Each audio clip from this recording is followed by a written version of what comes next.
Hey guys, my apologies for taking so long. I think it's been about 2 weeks, or if not maybe even more, since I've done my last video.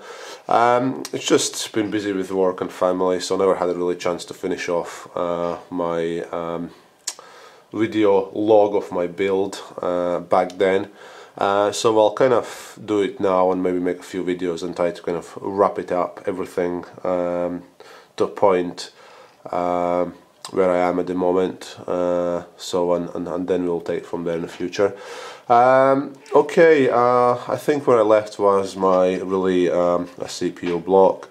The CPU block I'm using in my system, and I used it already in my previous mini water cooling build, was or is Swiftech Apogee block.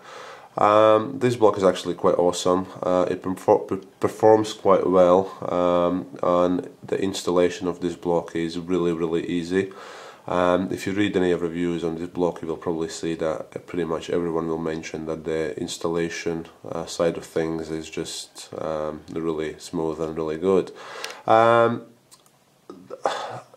one thing that has changed with this block recently is apparently there's a version 2 top made by Swiftech.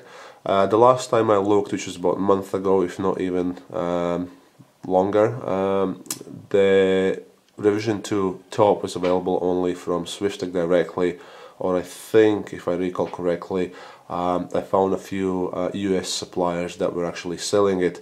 I couldn't find anyone across the UK or even in Europe that was kind of selling this revision 2 top, and I was planning maybe to source it in some way from US, because what they changed in revision 2 apparently is they redesigned it obviously, and increased the flow.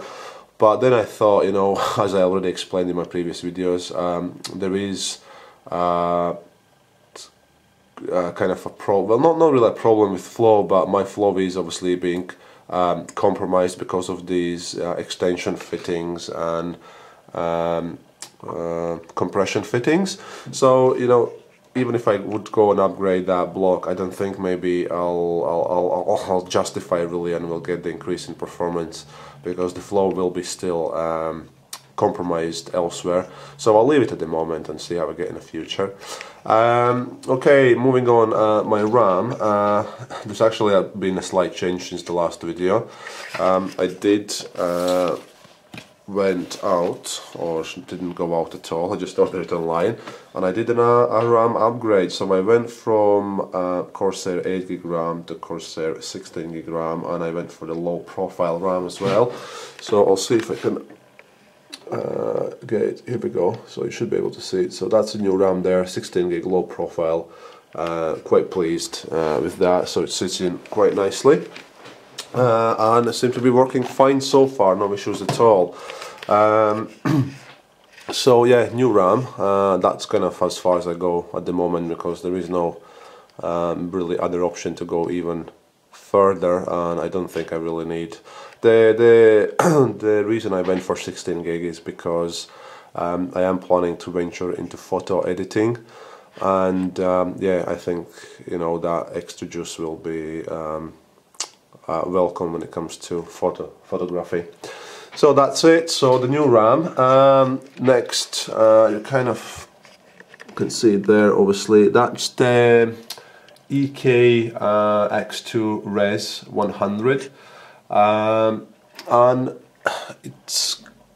I'm quite pleased with the way it sits there, and that's a kind of like nice place for it. I need to actually top it up a bit, because it's been now several weeks, so the level, you can see, is a bit low, but I'll top it up. I also have, you can probably see it there, no, you probably won't be, maybe you can see there a little that silver bit shining at the bottom. I actually got silver kill coil sitting in there as well, to help with any algae build-up and stuff like that. But yeah, no, it's really small, tiny reservoir, and you know, nothing major, but it's so functional, and I mean, it's actually a really nice product, and I'm kind of they're really pleased with the way it worked out with the reservoir. So that's it. There's nothing really to see there. There's my old Asus DVD drive, so nothing major. Next then, the cards. Obviously, the story about the cards. I got two EVGA GTX 670s for the win. I haven't really managed to properly overclock them. I think I did overclock the GPU, but I need to go and do a bit work on RAM as well. But that kind of work in progress. Sorry, speaking of overclocking, actually, I got CPU running at 5 gigahertz at the moment, and that seemed to be fine, running fine, with no any issues at all. But I need to go back again there and see if I can fine tune it and maybe drop voltage or increase even the clock speeds. Sorry guys, okay, I'll cut this video now because it's 6 minutes and I'll just gonna carry on in the next one. Okay, thank you.